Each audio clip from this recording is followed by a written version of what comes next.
Nagbabalik ang PTV Balita ngayon. Patuloy na minomonitor ng Department of Foreign Affairs ang kalagayan ng mga Filipino community sa Hawaii kasunod ng malawakang wildfire doon. Sa ulat ni Philippine Consulate General Pamela Duria Bailon, sa ngayon wala namang nadamay ng mga Pilipino sa insidente. Sa report ng mga otoridad, nasa 53 ang nasawi sa wildfire sa lugar.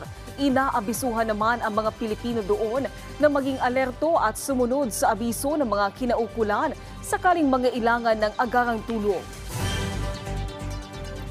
Itinalaga ni Health Secretary Teodoro Herbosa si Dr. Tony Liachon bilang bagong Special Advisor for Non-Communicable Diseases.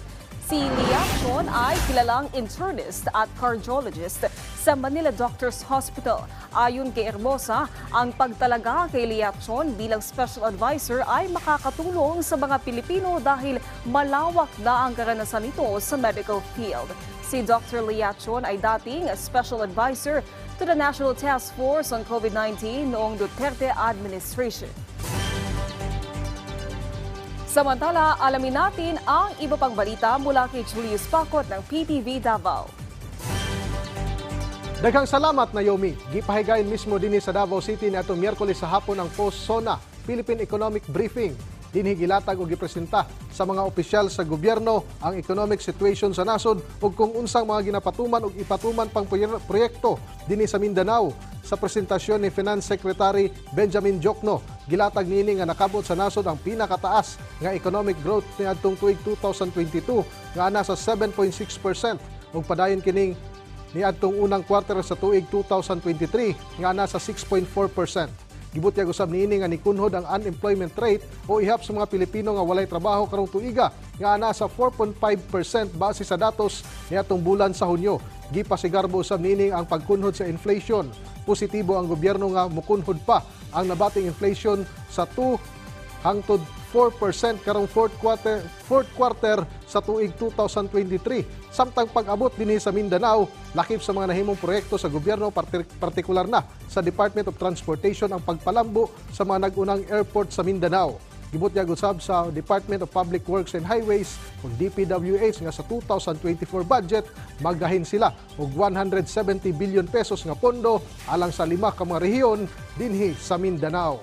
76 are located right here in Mindanao with an indicative total cost of 2.4 trillion pesos. Let me repeat that, 2.4 trillion pesos right here in Mindanao. These projects include the innovative Davao Public Transport Modernization Project, which is the country's first ever network solution to urban congestion.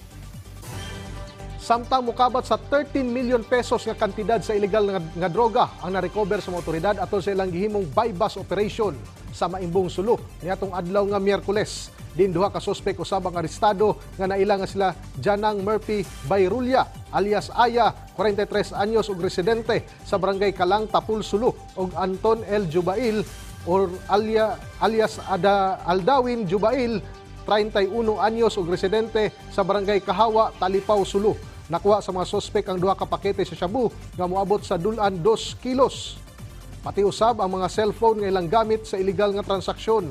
Nasa kustodiya na sila sa Maimbong Municipal Police Station din kasong paglapas sa Republic Act 9165 ug Comprehensive Dangerous Drugs Act of 2002 ang ipasaka nga kaso batok sa duha ka mga sospek. Og mao kadto mga nag-unang mga balita gikan dinhi sa PTV Davao. Ako si Julius Pacot. Balik kanimo, Naomi. Daghang salamat, Julius Pacot. At yan ang mga balita sa oras na ito.